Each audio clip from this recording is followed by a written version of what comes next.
বিসমিল্লাহির রহমানির রহিম। সুপ্রিয় দর্শক, আসসালামু আলাইকুম। সবাই কেমন আছেন? আশা করি সবাই ভালো আছেন।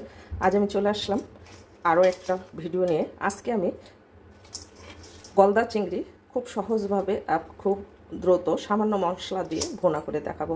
তো চিংড়িগুলোকে প্রথমেই আমি কেটে উপরের খোসা সরিয়ে নিয়েছি, আর মাথার ভিতরে দেখেন বড় একটা ময়লা থাকে।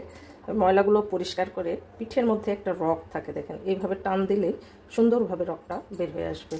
আমি সবগুলো মাছ কেটে পরিষ্কার করে ধুয়ে নিয়েছি। এখন আমি মাছগুলোকে লবণ, মরিচ, হলুদ দিয়ে ভালো করে মেখে মাছগুলোকে ভেজে নেব। ভালো করে হলুদ, লবণ, মরিচ দিয়ে ভালো করে হাত দিয়ে মেখে নিয়েছি। এখন মাছগুলোকে ভেজে নেব। আগে থেকেই আমি একটা কড়াই বসিয়ে রেখেছি, আর এর মধ্যে দিয়ে দিচ্ছি পরিমাণ মতো তেল। মাছগুলোকে ভাজবো, প্লাস এই কড়াইয়ে রান্না করব। তেলটা ভালোভাবে গরম হয়ে আসলে মাছগুলো দিয়ে ভেজে নেব।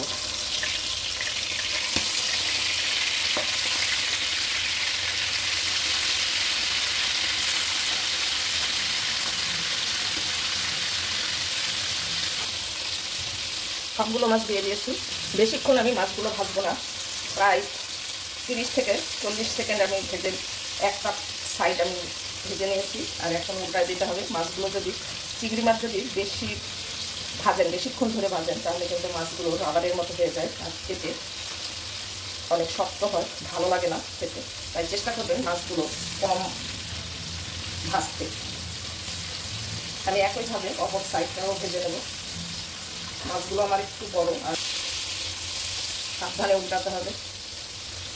মাছগুলো অপর পাশটাও আমি একইভাবে ভেজে নিয়েছি 40 সেকেন্ড।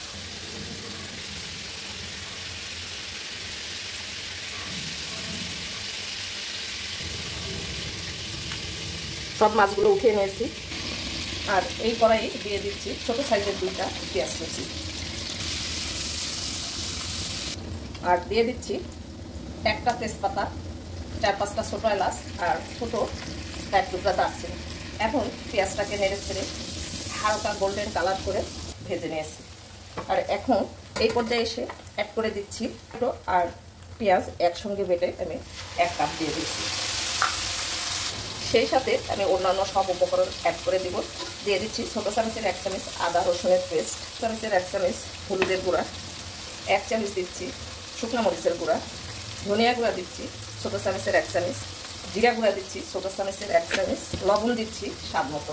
এখন মশলাগুলোকে নেড়ে চেড়ে একেবারে ঘন ঘন করে নিচ্ছি। দেখেন মশলার কালার কিন্তু চেঞ্জ হয়ে গেছে, আর যেহেতু টমেটো দেওয়া আছে তাই কালারটা আরও বেশি ডার্ক হয়েছে। চেষ্টা করবেন মশলাগুলো একেবারে ভাজা করে নিতে, এতে করে আপনাদের যে চিংড়ি ভুনাটা করবেন এটার টেস্ট কিন্তু বহুগুণে বেড়ে যাবে। আমি সামান্য একটু পানি অ্যাড করে দিচ্ছি, মাছগুলো অ্যাড করে দিচ্ছি। এখন মাছগুলোকে সাবধানে নেড়ে চেড়ে মশলার সঙ্গে নেব 2 থেকে 3 মিনিট। সাবধানে কষাবেন, চিংড়ি মাছের মাথা কিন্তু অনেক নরম থাকে, তাই এইভাবে সাবধানে আস্তে আস্তে করে চিংড়িগুলো কষিয়ে নেবেন।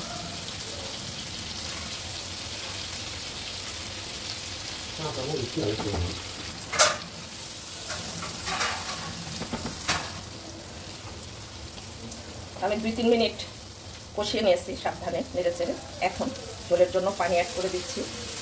এই সামান্য মশলাতে এটা কি পরিমাণ টেস্টি হবে যখন আপনারা রান্না করবেন আর রান্না করে খাবেন তখনই একমাত্র বলতে পারবেন। আমি যতই বলি হয়তো আপনাদের কাছে এটা বিশ্বাস হবে না, কিন্তু একদিন এইভাবে রান্না করবেন, আর রান্না করে কমেন্টে আমাকে জানাবেন। এখন আমি ঢাকনা দিয়ে ঢেকে ঝোলটা টেনে আসা পর্যন্ত রান্না করে নেব। ঝোল অনেক টেনে আসছে, দেখেন।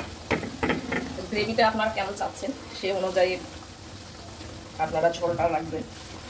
তো আমি এখন চুলার জালটা অন করে দিচ্ছি, আর দিয়ে অ্যাড করে দিচ্ছি 1 টেবিল চামচ পরিমাণ ঘি। ঘিটা দিয়ে এই চিংড়ির টেস্টটা আরও ভালো আসবে। সুন্দর একটা ফ্লেভারের জন্য অ্যাড করে দিচ্ছি কয়েকটা কাঁচামরিচ। আমার রান্নাটা কমপ্লিট হয়ে গেছে।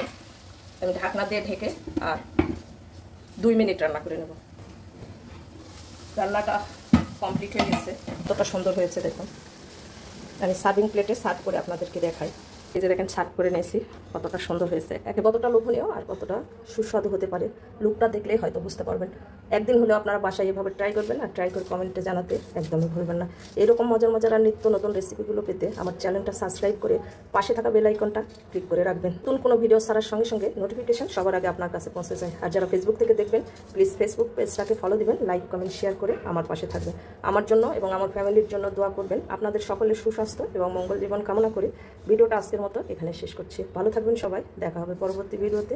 আল্লাহ হাফেজ, আসসালামু আলাইকুম।